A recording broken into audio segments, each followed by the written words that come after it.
Olá! Oi todo mundo, boa noite, bom dia, boa tarde, dependendo do horário que você esteja vendo essa live. Hoje vamos falar de um assunto muito importante. Vamos falar sobre direitos humanos e a psicologia. Olá, Sávio Ross. Boa noite, gente. Ivana, querida. Deixa eu chamar aqui minha amiga. Olá.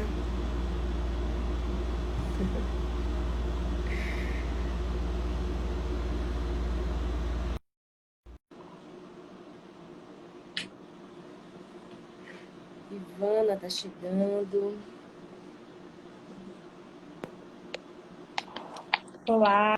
Oi, Ivana. Tá me Quanto ouvindo tempo, bem? hein? Pois é, muito tempo. Será que a gente vai precisar de um outro congresso sem hotel para a gente se rever? Pois é, acho que sim, né? Mas espero que não. Espero Minha também que não. amiga. Tá me escutando bem? Oi? Tô sim. Você tá me ouvindo bem também? Tudo Também bem? te escuto bem. Ótimo. É, Então, vamos lá. Minha amiga, se apresente, por favor, e desde já agradeço por você ter aceitado o convite. Obrigada. Imagina, é um prazer estar aqui, né? Te reencontrar, ainda que nos meios virtuais. Fico muito feliz, muito honrada pelo convite de estarmos aqui com e nas segundas intenções. Então, meu nome é Ivana, sou psicóloga. Tenho mestrado em psicologia pela Universidade Federal do Rio Grande do Sul e atualmente estou fazendo doutorado em políticas públicas aqui na Universidade Federal do Piauí. Trabalho como psicóloga e fiquei muito feliz pelo convite e pelo tema do nosso encontro, porque é um tema que está muito presente em todas, absolutamente todas as minhas práticas, em todos os contextos pelos quais eu já passei, tanto de uma forma desafiadora, né? Porque é muito desafiador você ter que trabalhar esse tema e lidar com os efeitos realmente de uma série de discursos, enfim, de uma série de coisas. Então, estou muito feliz realmente de podermos estar aqui conversando. Ai, e em tempos como esse, né, minha amiga, a gente precisa mesmo rever e lembrar algumas coisas, não é? Então, lembrar a importância de algumas coisas. Então, já começo por aí. Gostaria que você falasse, né, sobre a importância dos direitos humanos. Se você quiser começar também por o que são esses direitos, também pode ser. Pronto. Na verdade, as duas coisas elas estão muito interligadas, né? Quando a gente fala o que é, eu acredito que já fica óbvio do porquê a gente precisa falar e defender. E aqui eu já demarco o meu lugar de fala. Sou uma defensora, assim, realmente, dos direitos humanos, porque eu sou humana, entendeu? Então, essa realmente é uma base fundamental. Não tem como nós sermos contra direitos humanos a partir do momento que nós nos reconhecemos como humanos. A Declaração Universal dos Direitos Humanos, na verdade, se trata de uma série de princípios, né, que elas foram esboçadas, né, enquanto Declaração Universal na ONU, na Organização das Nações Unidas, lá em 48, em 1948, com uma série realmente de desejos. Eu diria que, mais do que tudo, a Declaração dos Direitos Humanos é esse horizonte para o qual todos nós, enquanto humanidades, precisamos caminhar. E por que eu falo isso, né? Porque, na verdade, o que é que ela busca? O que é que busca a Declaração dos Direitos Humanos? É que existam parâmetros, realmente a um nível internacional, para que todos os países, olhando para esses princípios, olhando para esses parâmetros, consigam construir legislações nacionais que possam, de algum modo, favorecer para que todas as pessoas, né, todos os humanos, consigam viver com dignidade. É isso. O objetivo da Declaração dos Direitos Humanos é garantir com que a gente viva com dignidade, tenha bem-estar. Porque se a gente olha ela do início até o fim, o que se objetiva é isso.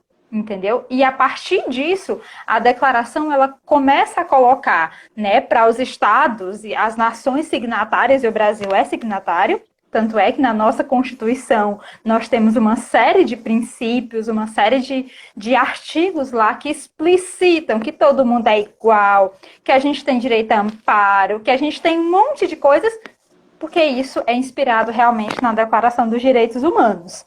E aí o que a gente precisa hoje é entender do que se trata, porque infelizmente o que a gente vê é uma campanha pejorativa, negativa, né, em relação aos direitos humanos.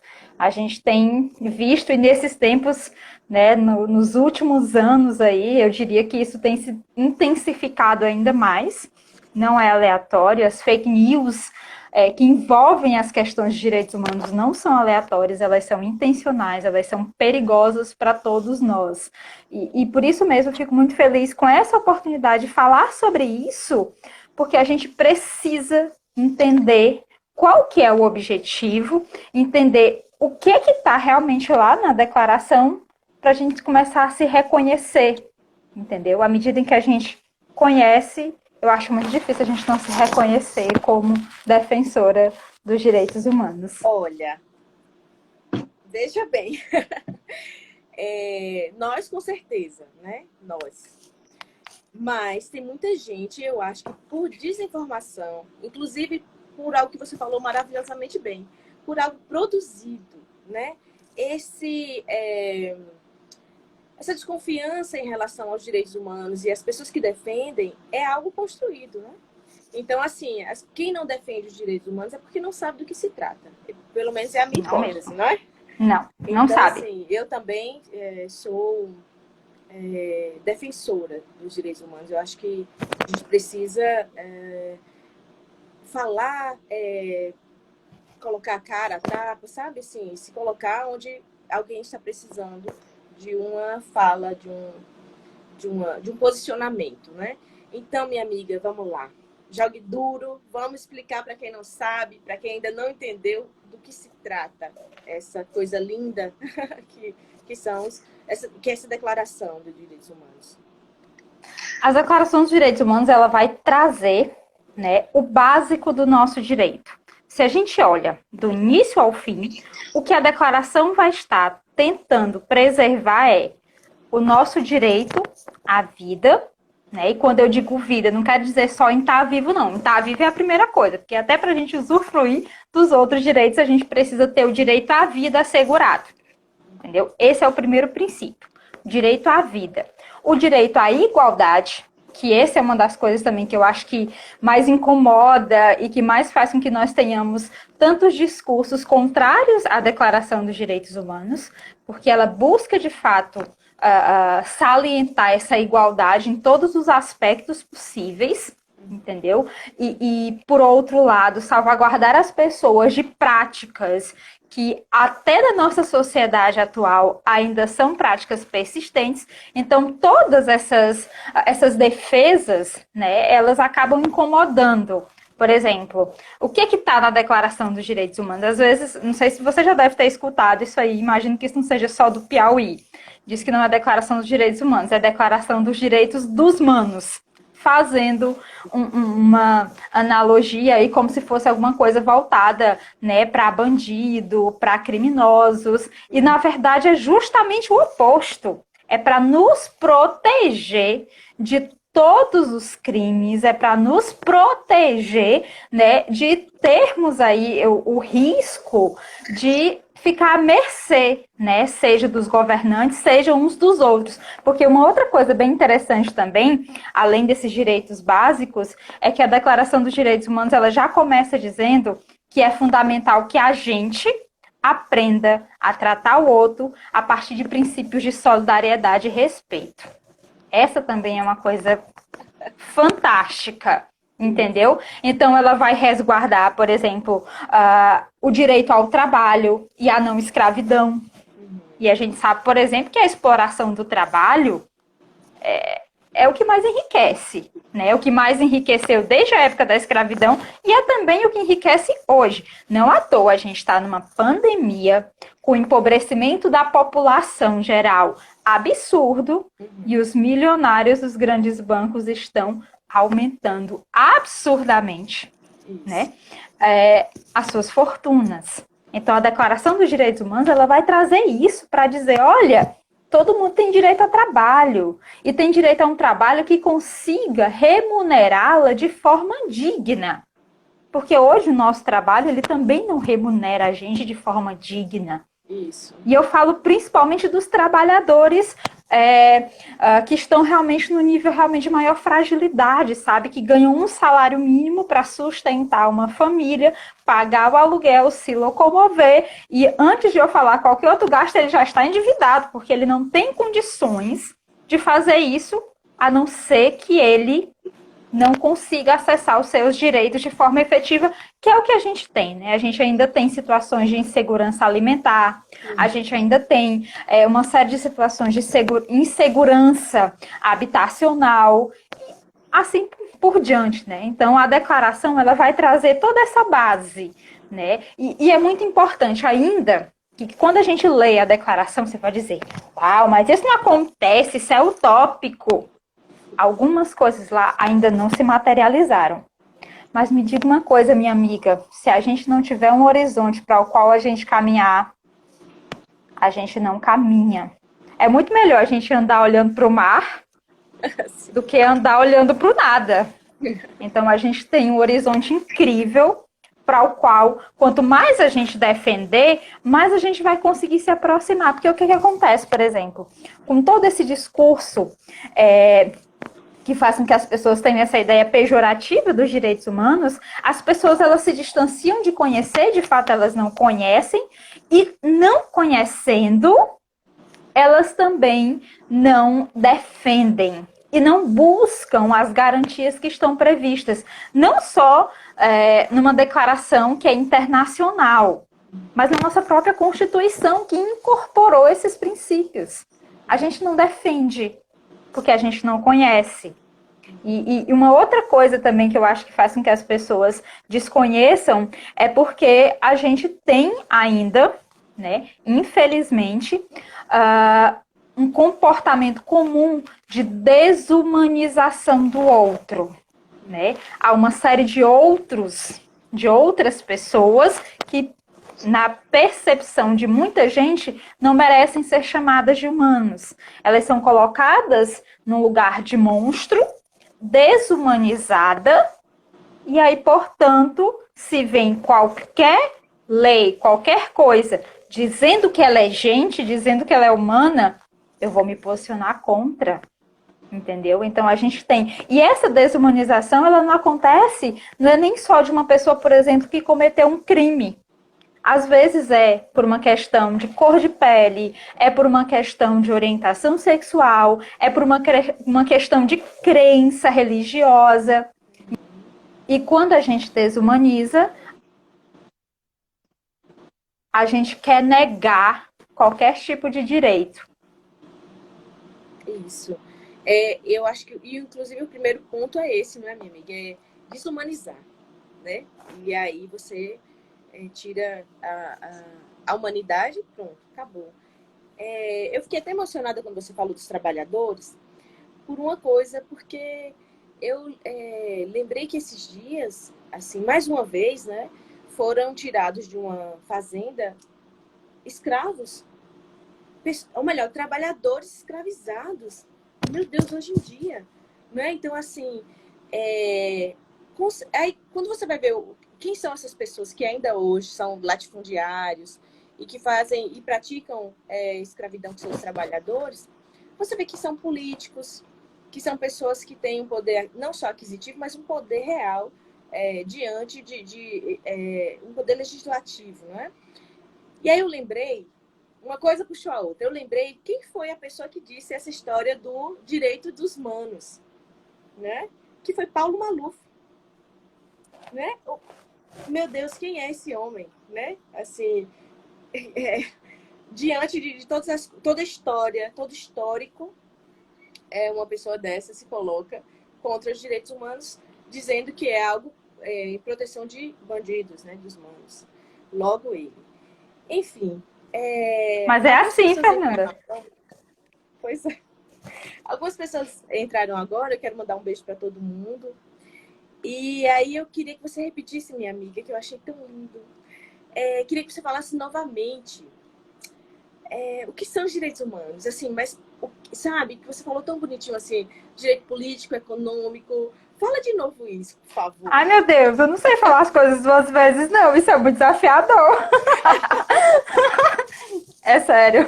Mas, assim, os direitos humanos dão essa base realmente para nossa vivência digna. E aí, claro, para isso precisa estar incluído os direitos econômicos, digo, de ter acesso aos bens mínimos, né, para garantir uma subsistência digna. A gente precisa também ter acesso ao trabalho remunerado de forma justa, a uma casa. Precisamos ter acesso a um reconhecimento social enquanto pessoa, que esse também, tu viu que eu falo outras coisas, né? Que esse também é uma coisa que eu acho fantástico dentro da Declaração dos Direitos Humanos, que diz que todo mundo tem direito de ser reconhecido como pessoa. E eu acho que essa é a base. O que é uma pessoa? O que é um ser humano? É justamente essa pessoa que, dotada de consciência, dotada de razão, precisa ter um mínimo para vivenciar esses direitos, né, de forma adequada. Precisa efetivamente conseguir se colocar, ser reconhecida, participar da sociedade, usufruindo dos direitos sociais, né? Desde a saúde, desde a educação, de tantas coisas. O que a gente está vivendo agora, por exemplo, em épocas de pandemia, com tantas pessoas com dificuldade de acesso à saúde, também é uma violação de direitos humanos, porque os direitos humanos buscam isso, garantir que a gente continue viva, mas não só viva, mas vivendo com dignidade, sabe? Vivendo realmente de uma forma que seja satisfatória tanto para mim quanto para minha família. Eu não sei repetir, não pode repetir essas coisas. Você falou tudo. Eu quero agora que você fale um outro campo que é bem seu também, um terreno seu, que são políticas públicas, né? Qual é a relação das políticas públicas com os direitos humanos? Pronto, uma vez que a gente tem uma série de direitos que estão desde fundamentados na Declaração dos Direitos Humanos, como na nossa Constituição, a gente precisa de mecanismos para que esses direitos sejam acessados, sejam vivenciados. E isso é feito através das políticas públicas. Quando a gente olha, né, direito à educação, a gente precisa, então, ter uma política pública de educação que garanta que as pessoas acessem de forma igualitária, em algumas situações, na verdade, de forma equânime, que é diferente de igualdade, inclusive, a educação, né? Pelo menos no seu nível básico, que no caso aqui no Brasil, né, o ensino fundamental, que vai desde o primeiro ano, que às vezes as pessoas não entendem, por exemplo, por que é que mudou para 6 anos. É porque ele tornou obrigatório, entendeu? Desde os 6 anos, né, ali do primeiro até o 9º ano do ensino médio. A gente tem, por exemplo, o direito à saúde, mas ter direito à saúde não significa nada se eu não tiver uma política de saúde que me assegure o acesso. É previsto, tanto na Declaração dos Direitos Humanos quanto na nossa Constituição, o amparo à maternidade e à infância, considerando todas as demandas especiais que decorrem disso, né? Assim também como da velhice. O que é que a gente precisa ter? Políticas públicas que consigam responder e garantir às pessoas acesso a esse amparo. A gente tem, por exemplo, a política de assistência social, que ela é voltada para todas as pessoas que precisam, entendeu? Então, as políticas públicas vão ser a forma de ação do governo, desde esse nível mais que a gente chama de políticas sociais, que eu estou falando aqui, mas até a política econômica. Às vezes a gente não relaciona as coisas, mas a política econômica do governo, ela tem total relação com a defesa ou com a negligência em relação aos direitos humanos. Porque a política econômica, ela vai definir prioridades. Ela, inclusive, faz diferença, por exemplo, o que é gasto e o que é investimento. Quando eu digo que educação e saúde são gastos, Você já... Então, certo. Sim. Você já fala muito sobre a prioridade entendeu? Daquela política econômica. Quando eu priorizo, né, flexibilizar empréstimos, emprestar dinheiro para bancos a juros bem baixinhos e para o cidadão quase nada, mesmo que esteja passando por uma situação como agora de uma pandemia, isso também já fala da escolha frente à consolidação ou negligência dos direitos humanos. Então, todas as escolhas, seja ao nível de governo, que aí vai variando de partido a partido, né? Mas até as escolhas que o Estado brasileiro faz, para além de governos específicos, tudo isso precisa se direcionar para consolidar os direitos humanos. Só que se a gente não consegue sequer entender, né? E a gente observa, Fernanda, que não é só uma campanha contra os direitos humanos, mas a gente tem toda uma campanha em relação ao SUS, a desqualificação do SUS. E não estou aqui dizendo que o SUS faz mil maravilhas, não é isso. Mas a questão é, se tem uma coisa na tua casa que está com um problema, tu vai, sei lá, destruir? Se o teu telhado está com um furo, tu vai destruir o telhado ou tu vai corrigir o teu telhado? E o SUS é um telhado fundamental para garantir a nossa saúde, a nossa vida. É a nossa... Entendeu? Pelo amor de Deus, o SUS é tudo, gente. Inclusive, assim, o SUS é um privilégio do povo brasileiro. Porque, inclusive, saúde pública para todos não é para todo mundo. Não é o mundo todo que tem um SUS. Não. É um privilégio. Inclusive, assim, é o maior sistema de saúde público do mundo, que atende em números. Inspirou outros, inclusive, né? E a gente vê as diferenças até agora, na época da pandemia, mas com todas as dificuldades. Gente, se a gente não tem um serviço de saúde pública, digo porque eu já escutei esses relatos, tanto na internet quanto pessoalmente de pessoas. Se você nos Estados Unidos, você tá doente, você avalia. Peraí, vou morrer, sabe? Porque se não tiver um seguro-saúde, você não consegue um atendimento. Então, é muito complicado quando a gente não tem isso garantido para todos. E só lembrando que o SUS é uma coisa muito recente, porque muita gente, essa é uma coisa assim, interessante também, acha que as coisas são desde sempre e que se até agora não prestou, é porque realmente não tinha de prestar. E, gente, o SUS é super recente. Sabe? Muito recente, ele ainda nem se consolidou. Então, a gente precisa começar a identificar quais são, no caso da declaração, né, como eu disse, que dialoga com a nossa Constituição, o que é que não está consolidado e como é que a gente pode lutar para consolidar. Não é porque tem um buraco no telhado que agora eu vou destruir o telhado e deixar sem telhado. Entendeu? Porque não estamos falando aqui de desmanchar o telhado todo para fazer outras. Propostas de desmontes do SUS, elas são para saída, né, realmente do Estado desse papel de provedor da saúde pública. Tem até aqui um comentário, não sei se você quer ler, do perfil Superando Borderline, né? Que ela fala sobre, por exemplo, o acesso à saúde mental é extremamente precário. Não existem políticas públicas para acesso ao cuidado da saúde mental. Através desse perfil, né, tem identificado muita gente que sofre. Com certeza. E uma das coisas interessantes, por exemplo, da questão da saúde mental, é que, além de todos os desafios do SUS, a gente ainda tem os desafios relacionados a todos os preconceitos quando a gente fala de sofrimento mental. As pessoas não entendem o que é e não lutam para que isso se consolide. A gente hoje, em termos de saúde mental, a gente tem já uns equipamentos muito bons, mas é interessante porque a gente vai ter, né, por exemplo, os CAPs. Né? Eles vão atender, de sua maioria, falando aqui, no caso eu estou numa capital, atender transtornos mentais moderados a graves. Porque os transtornos mentais leves, eles precisariam ser acompanhados mais no nível de estratégia de saúde da família ou nível ambulatorial. E aí a gente não tem. Não tem quantidade suficiente. As pessoas, né, vão marcar um atendimento psicológico pelo SUS, marca o primeiro daqui a 6 meses. Isso. Depois, para marcar o segundo atendimento, é mais 6 meses.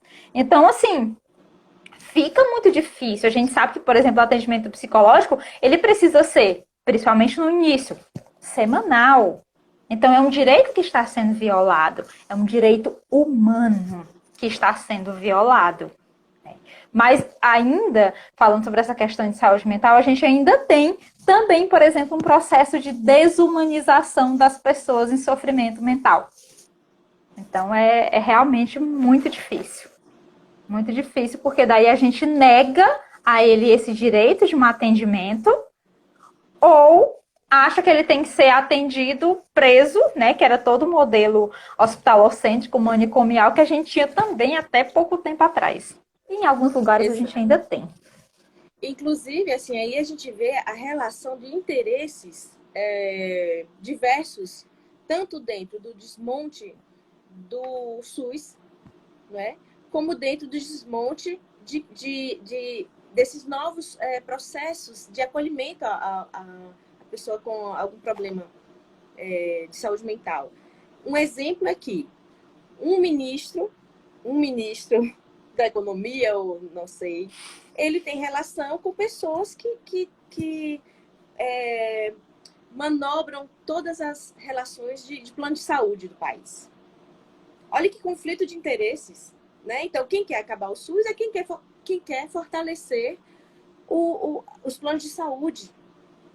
Olha, aí, por outro lado, por que querem voltar a estrutura de manicômios? Porque alguns são particulares, são clínicas particulares, querem ou tratamento de pessoas com problemas com drogas e álcool.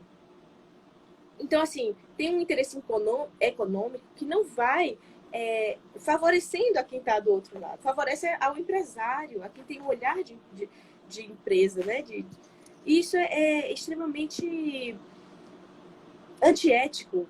Eu queria falar um palavrão bem grande, assim. Mas é isso, é muito antiético. E por isso que políticos falam tão mal de direitos humanos, porque eles focam numa relação de proteção, que inclusive, é até bom a gente falar, é uma proteção contra tortura. Quer dizer, quando eles falam que os bandidos são protegidos, eles querem dizer que os bandidos deveriam ser torturados, né? A pessoa que está lá já está numa situação de cárcere, né? Então, assim, foi maravilhoso você trazer isso. E aí eu quero pegar um gancho. Não, vamos lá para os comentários, assim. Tem gente falando que em Juazeiro não tem psicólogo, né? Que a pessoa provavelmente já tentou atendimento público.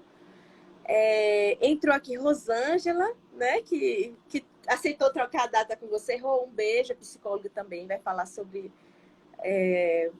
mulheres agora na pandemia. Um beijo. Gabriela também entrou, que fez comigo um dia desse. E aqui falou, olha, um clínico tem aptidão para encaminhar o paciente para o psicólogo ou podemos solicitar diretamente atendimento ao psicólogo pelo SUS.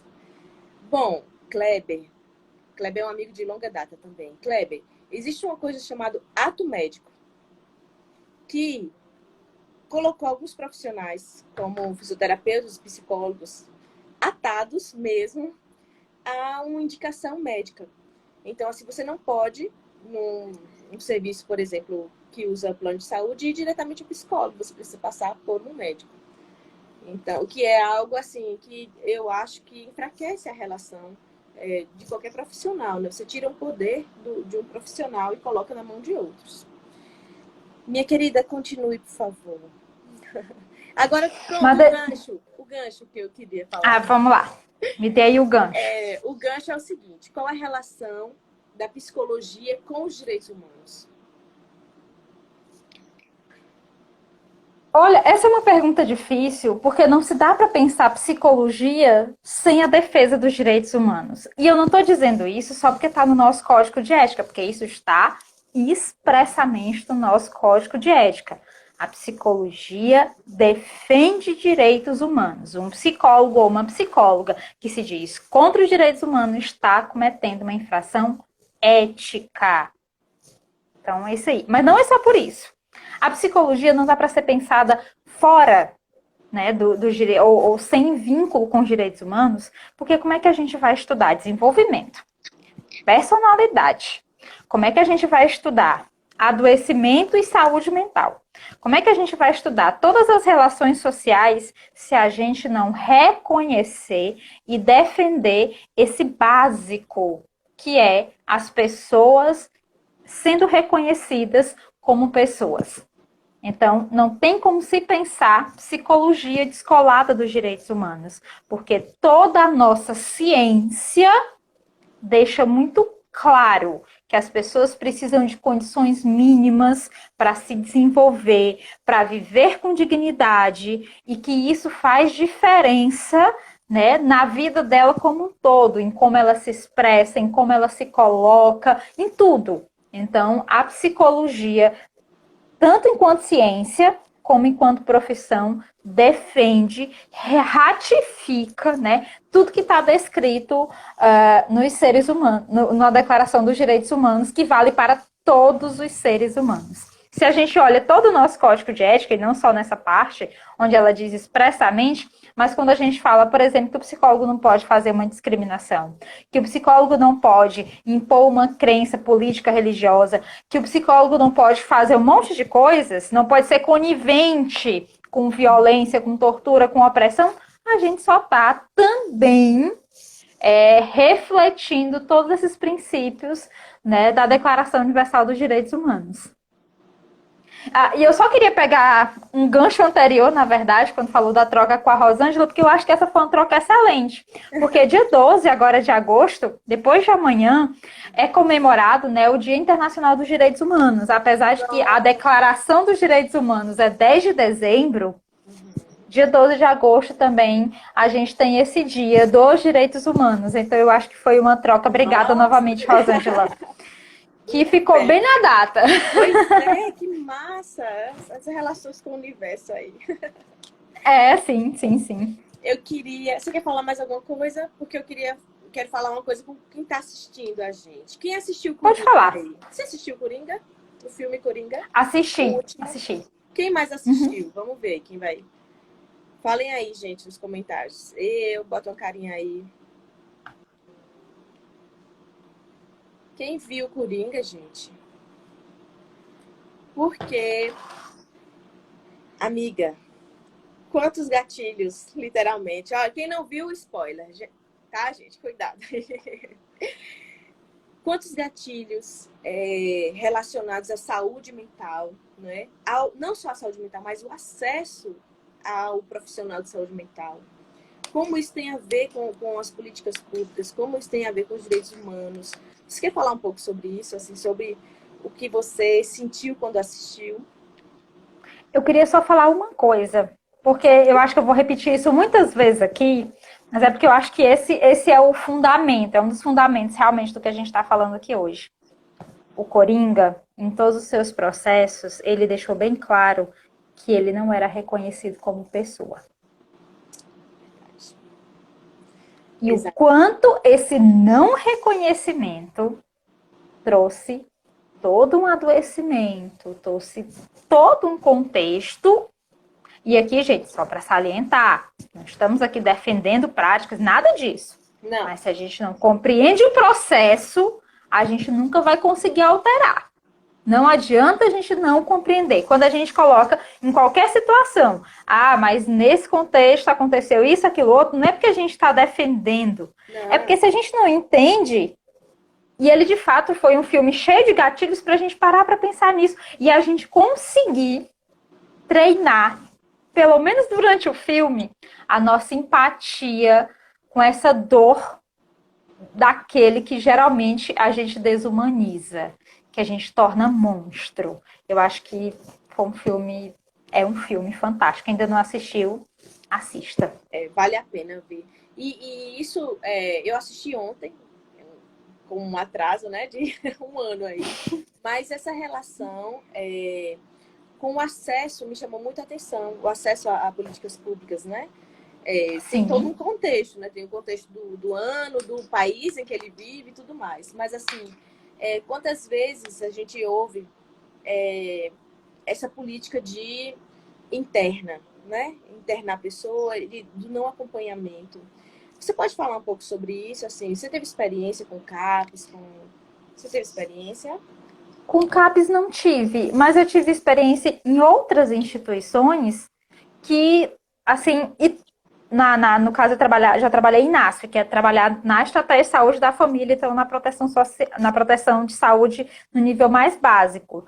Mas, de fato, a gente precisa entender um pouquinho o funcionamento e toda essa proposta realmente de ter o hospital como centro ou ter a comunidade como centro, porque isso faz parte, inclusive, das nossas práticas ainda atuais. A gente teve toda uma reforma de instituições, mas a gente ainda não conseguiu fazer uma reforma completa de pensamentos. A gente ainda tem uma série de discursos e que infelizmente também se convertem em ações de trancafiar as pessoas, porque a gente não reconhece ainda a pessoa que tem um sofrimento mental como uma pessoa que precisa, para a sua saúde, estar integrado na sociedade. Porque essa é a grande questão da mudança, né? E eu, até uma vez, claro que, assim, gente, respeitando todas as diferenças possíveis. Mas as pessoas, eu vi uma comparação bem interessante. Se as pessoas estão adoecendo mais agora, porque a gente tem que ficar mais dentro de casa, imagina o quanto é adoecedor você ficar trancada em uma instituição total. E isso eu falei que a gente tem várias instituições totais, porque a gente tem várias, sabe? A gente tem um manicômio. A gente até pouco tempo tratava as crianças e os adolescentes que estavam em situação de vulnerabilidade, que precisavam ser afastados da sua família, também em instituições totais, que eram aqueles grandes orfanatos, sabe?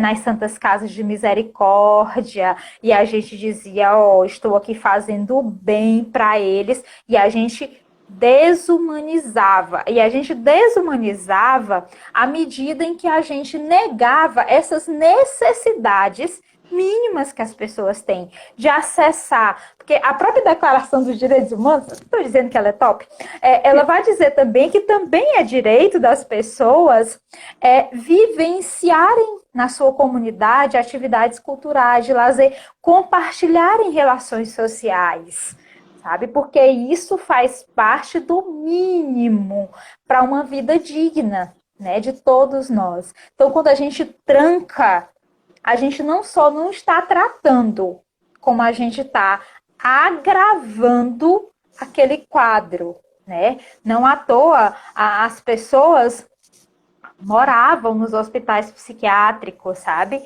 Hoje a gente tem já uma ideia bem melhor, mas a gente ainda tem uma série de instituições que tem por base o confinamento. Comunidades terapêuticas, principalmente com vinculação religiosa, tem uma série e assim, tem uma série de críticas, e são críticas que respeitam também o trabalho que é feito. Mas há uma série de questões problemáticas em você trancar pessoas, em você impor a laboterapia, e eu estou falando de imposição, porque a gente sabe que isso acontece, e aí o ponto isso se diferencia, por exemplo, de um trabalho análogo ao escravo, mas porque a gente desumaniza a pessoa que está, né, que está numa situação de dependência química. E é sempre esse processo, sabe? A gente desumaniza, porque uma vez que eu desumanizo, pronto, sabe? Pronto. E aí a gente acha que Declaração dos Direitos Humanos não tem a ver comigo, porque eu não sei o que é que está escrito nela, e eu acho que ela tá aqui para defender aqueles que nem humanos são, que são os manos. Pois é, que percurso incrível, assim, de descaracterização, né, da lei, do projeto, de tudo. Você falando, eu lembrei como é interessante essa coisa do desumanizar a pessoa, né? Quando alguém entra num lugar de manicômio, tiram dela a roupa, né? Tira os objetos, tira a família, tira a comunidade, que é a rua que ela conhece, que ela andava, que ela tudo, tiram os cabelos, né? Assim, desumaniza exatamente, a palavra é essa. Você tira não só as vestes e tudo que está por fora, mas você tira a identidade dela, né? E por isso que existe a luta antimanicomial, que é bom os nossos amigos aqui, tem gente que não é da área, mas saber que existe uma luta contra isso, né? Assim, inclusive um dos lugares mais pesados que eu pude caminhar, né? Foi dentro de um manicômio, assim, porque você fica pesaroso, né? Você olha para aquelas pessoas e você fica, poxa, que pena, né? E assim, é diferente, a gente está falando de um adoecimento, mas é diferente você entrar no hospital do câncer, por exemplo, que é bonito, que é iluminado, que, sabe, que é cheiroso, que as pessoas estão ali, recebem carinho, recebem mensagem, recebem visita, recebem amor. É muito diferente. Dentro do manicômio, você não tem essa mesma empatia com o outro. E então, assim, é uma questão a se pensar. Por que dentro do manicômio as pessoas são desumanizadas? Aí a gente percebe como existe uma violenta... como é que eu posso dizer? Assim, como é grande o preconceito em relação ao adoecimento mental. Principalmente em casos mais graves. Com certeza, as pessoas elas têm medo daquilo que elas não conhecem, daquilo que elas não entendem, daquilo que para ela está distante dela. E na verdade eu digo, sofrimento mental não está distante de nenhum de nós, Exatamente. de nenhum. E aquilo que parece distante, aquilo que parece que não é meu, eu quero manter distância. E para manter distância, por que eu desumanizo, Fernanda? Porque aí eu vou estabelecer uma diferença básica entre eu e aquilo, sabe? Não é o eu tu, é o eu isso, dentro aqui de uma abordagem mais humanista. Eu trato como isso. E aquele isso não deve ter o que eu tenho, não merece ter o que eu tenho, porque não somos iguais. E essa também é uma defesa intransigente da Carta, né, de Declaração dos Direitos Humanos. Essa igualdade de acesso, essa igualdade de tudo realmente, entendeu? As pessoas, por exemplo, quando vão falar de liberdade de expressão, que é um princípio defendido na Declaração dos Direitos Humanos, mas elas não entendem que liberdade de expressão é nós estarmos aqui discutindo nossas ideias e não eu inventar uma série de mentiras e te colocar isso, né, como se fosse uma verdade. Agora a gente teve a polêmica, né, porque o Facebook ele derrubou um monte de perfis que divulgavam fake news, justamente por conta disso, porque não se tratava de liberdade de expressão, se tratava realmente de uma série de divulgações mentirosas com objetivos. E é isso a gente não pode perder de vista, que toda essa campanha, né, porque tem uma campanha publicitária, sabe? Que vai lá desde Paulo Maluf, mas que se incorporou. Como eu perguntei, não sei se teve a mesma incorporação aí com relação aos direitos dos manos. Mas isso é incorporado pelas pessoas isso é incorporado justamente a partir de uma ignorância. E eu falo ignorância aqui no sentido realmente de desconhecimento. Se eu não conheço, por que eu vou defender uma coisa que eu não conheço? Se me disserem assim, a Fernanda não sei o quê. Se eu não faço ideia quem é você, eu fico quieta. Se me disseram um monte de mentiras sobre você, eu vou dizer, deve ser verdade. Deve ser verdade, porque eu já ouvi falar. Se, por outro lado, eu te conheço, eu digo, opa, peraí. Estamos falando da mesma pessoa? Porque a gente conhece, a gente vai ter um entendimento diferenciado, e a gente vai começar a se reconhecer. Por que eu digo que a gente precisa se reconhecer como humano? Porque quando eu me reconheço efetivamente como humano, eu preciso necessariamente reconhecer o outro como humano também. E é todos os outros. Não são alguns outros. É todos. Todos os outros. Perfeito. E amiga, você quer ler alguma coisa que você me falou, trouxe algo para ser lido. Conta aí. Eu queria fazer uma leitura sintética, gente. Juro que é sintética. Da Declaração dos Direitos Humanos, porque eu acho que essa é uma oportunidade para isso, para a gente conhecer e para a gente escutar. Vocês facilmente conseguem acessar, mas eu fiz alguns grifos que eu gostaria de compartilhar com vocês, tá bom? Vou começar a passear por toda ela, mas prometo não tomar 2 horas de live para isso. Começar pelo artigo 1º. Todos os seres humanos nascem livres e iguais em dignidade e direitos. São dotados de razão e consciência e devem agir em relação uns aos outros com espírito de fraternidade. E todo ser humano tem capacidade para gozar os direitos e liberdades estabelecidos nessa declaração. Todo ser humano tem direito à vida, à liberdade e à segurança pessoal, devendo viver livre da escravidão, da tortura, sendo reconhecido em todos os lugares como pessoa e tendo igual proteção da lei, sem qualquer distinção. Receber dos tribunais nacionais ou internacionais o remédio efetivo para tudo aquilo que viole os direitos. Ninguém será arbitrariamente preso, detido ou exilado e terá direito a uma justa e pública audiência. Todo ser humano acusado de um ato delituoso tem o direito de ser presumido inocente. Ninguém será sujeito a interferência em sua vida privada, família, no seu lar, na sua correspondência, nem ataque à sua honra e à sua reputação. Todo ser humano tem liberdade de se locomover e residir dentro do seu estado, do seu país. Todo ser humano vítima de perseguição tem direito de procurar e gozar asilo em outros países, exceto se cometeu crime comum. Todo homem tem direito a uma nacionalidade. Os homens e mulheres maiores de idade têm direito de construir matrimônio e fundar uma família, visto que essa é o núcleo natural e fundamental da sociedade. E tem, enquanto família, direito à proteção da sociedade e do Estado. Todo ser humano tem direito à propriedade, à liberdade de pensamento, consciência e religião, inclusive de manifestar essa crença ou religião. Tem direito à liberdade de opinião e expressão. Tem direito de se reunir e se associar e de fazer parte do seu governo, seja diretamente ou por representação.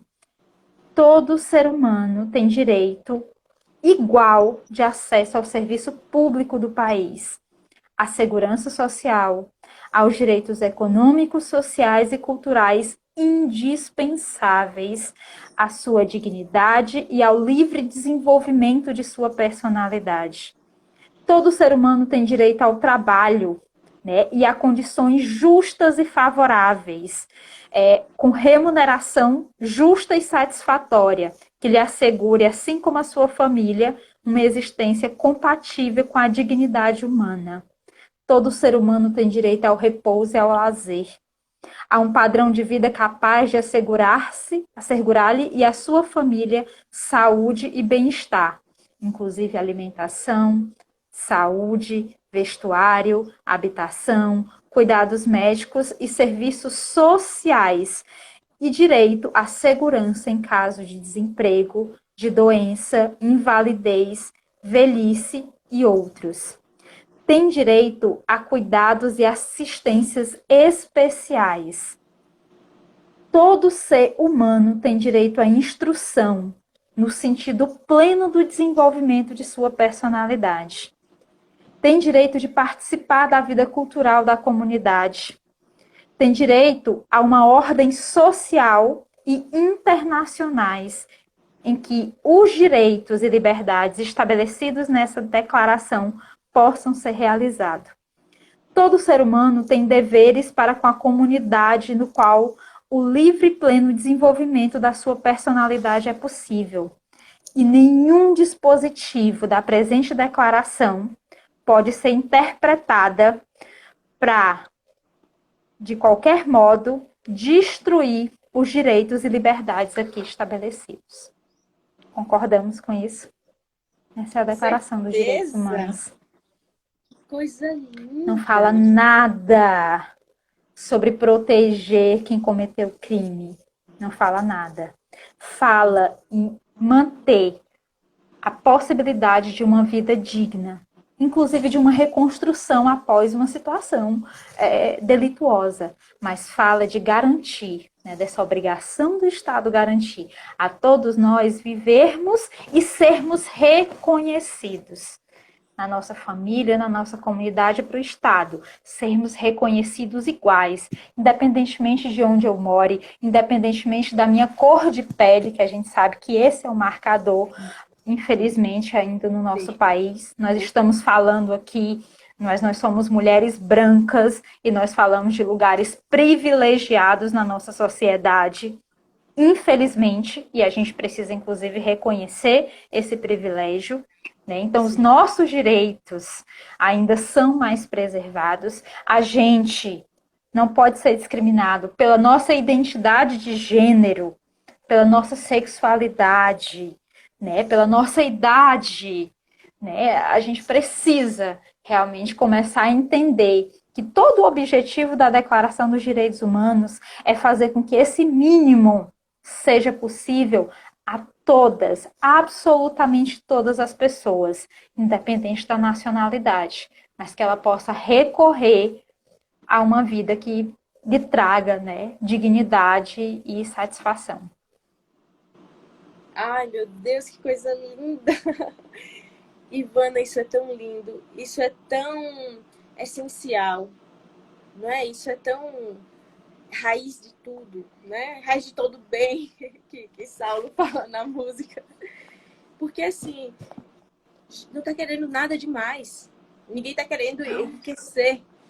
Tá querendo viver com dignidade, não é? E, assim, e como é importante que a gente possa falar sobre direitos humanos com essa fala, com essa voz, com esse direcionamento e com essa verdade, não é? Assim, eu tô encantada, inclusive estou emocionada, não só encantada, estou emocionada porque é tão básico, né, minha amiga? E que pena que não é esse discurso ético e real que a gente vê e ouve por aí. Então, nossa. Infelizmente, as pessoas que já têm tudo assegurado acham que o mínimo é privilégio, entendeu? Diante do que não se tem nada. Certa vez, dentro do meu trabalho, no qual a gente estava discutindo, por exemplo, a questão da insegurança alimentar e da insegurança habitacional, e falando especificamente da família, disseram, ah, Ivana, mas é porque tu quer tudo ideal. A pessoa viver sem a casa cair em cima dos filhos dela e com a segurança de comer todos os dias, isso é um mínimo. Isso é um mínimo. Não é o ideal. E sim, como colocou aí, ainda não é colocado em prática. Mas quanto mais a gente se aproxima, quanto mais a gente conhece não só a Declaração dos Direitos Humanos, mas a nossa própria Constituição. E a gente pense sobre isso, sabe? Na hora de escolher os nossos governantes, porque sim, eles tomam as decisões, né? Tem alguns cientistas políticos que eu acho fantástico, eles falam da democracia real, e que eles dizem que a gente não vota num plano de governo, a gente vota numa campanha publicitária. Né? Assim como ele também fala que o interesse é sempre individual do político, não é um interesse social. Enquanto a gente não conseguir olhar com realidade, não com repulsa, porque a repulsa à democracia também não vai nos levar a lugar nenhum. Mas quanto mais a gente se apropriar, mais a gente se aproximar, mais a gente entender, mais a gente vai conseguir, né, de fato, lutar para que o nosso caminhar nessa direção, né, para esse horizonte, como eu disse, esse horizonte bonito, e é bonito, né, a gente precisa erguer a cabeça, colocar os olhos para a gente seguir caminhando sem desanimar. apesar de todos os atravessamentos que a gente tem. Mas a gente precisa seguir firme na luta pelos direitos humanos, porque é o nosso direito. Isso. Nossa, que lindo. E é tão forte, porque assim a gente vê como o direitos humanos está relacionado a tudo, né? Quando a gente pensa que o índio, o indígena que está lá na terra dele, precisa ser protegido, não está protegendo só o território dele, né? Se está protegendo os animais, a flora, as águas, né? Assim, tudo é um conjunto, tudo está unido, tá? É a mesma coisa, né? Assim, quando a gente respeita os direitos, a gente está propagando essa benevolência a tudo que está ao redor. Né? Se eu te respeito, você me respeita, nós já estamos numa comunidade melhor. Né? E como você falou, a gente está, lógico, falando de um lugar de privilégio, né? Assim, então, assim, eu até vi essa frase e isso está bem presente agora, né? Assim, não basta você ser racista, por exemplo. Você não ser racista. Você tem que ser antirracista. Você tem que usar a sua voz para falar contra isso, né? Como você falou também sobre a Exato. política. É preciso a gente falar também, não só não aceitar as roubalheiras, as falcatruas, né? A falta de ética. A gente precisa lutar contra isso, né? Então, eu acho maravilhoso, sabe? Que a gente possa ter conversas como essa. Quero te agradecer, assim, imensamente. Muito bom, estou aqui com o coração assim, sabe? Com a fogueira. Que bom! Porque assim, é lindo e precisa ser falado, precisa ser feito, né? E o lugar da política é de todos, né? Então a gente também é um ser político quando a gente exige, quando a gente lembra em quem votou, por exemplo, né? Minha querida, muito obrigada. Quero que você fale, mande beijo, quero que você nos dê o ar da sua graça agora, dando um tchau. Eu quero, na verdade, agradecer. Muito obrigada, realmente. Adorei estar aqui com você. Adorei, adorei. Muito obrigada. Muito obrigada a todo mundo que participou, ao Kleber, a uns alunos que eu vi que entraram também, a uns colegas de trabalho. Muito obrigada. Eu vi lá no início que tinha uma pessoa até da França, né? Disse que estava da França. Olha, o pessoal da minha cidade. Quero agradecer realmente a todos e que a gente consiga sair daqui com algumas formiguinhas, sabe? Para que essas formiguinhas façam com que a gente tenha essa postura que você bem colocou, que é uma postura afirmativa, né? Uma postura proativa. Por muito tempo, a gente se conformava em dizer, não, eu não sou racista, não, a gente tem que ser antirracista. E assim é em relação aos direitos humanos, a gente não pode apenas, por exemplo, não falar mal, a gente precisa falar bem, a gente precisa fazer a defesa efetiva de tudo isso. Então a gente precisa, né, ser de uma forma afirmativa pró-direitos humanos, porque quando a gente for pró-direitos humanos, na verdade, a gente vai estar defendendo aquilo que há de mais básicos para todos, inclusive para mim, inclusive para minha comunidade, para minha sociedade. E aí a gente vai precisar, né, nessa ideia realmente de fazer algo melhor, perceber o efeito das nossas escolhas. A gente vai precisar ter um pensamento mais complexo, por assim dizer. Complexo não para ser difícil, mas para perceber a relação entre esses fenômenos sociais que afetam a nossa vida. Porque a gente não pode só reclamar, e a gente tem o direito também de reclamar, mas a gente precisa se colocar de maneira proativa. Então, só quero realmente reiterar meu agradecimento a você e a todos que participaram, né, desse espaço, porque eu fico muito feliz de poder dialogar sobre isso, porque eu acho que esse é um diálogo justamente para trazer essas formiguinhas para o nosso estômago, para dar algum tipo de incômodo e algum tipo de ânimo para todos nós. Isso.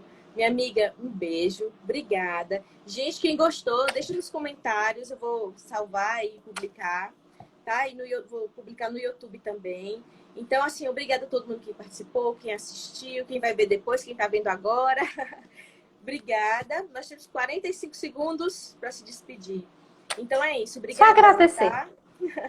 Eu adorei. Estou com o coração aqui, com a gana mesmo, com vontade de propagar essa mensagem tão importante e que, inclusive, faz parte da nossa Constituição, né? A Constituição brasileira, que é linda também. Então, obrigada, boa noite a todos. Amigos, um beijo para todo mundo que gostou. Vi vários comentários, Kleber, Paulo, todo mundo. Salles, Roberta, Igor. Ai, meu Deus, obrigada, gente, viu? SS Caldos, Violetano. Ai, meu Deus, tanta gente. Michele, obrigada. Um beijo a todo mundo. E até a próxima. Até a próxima segunda-feira. Beijo.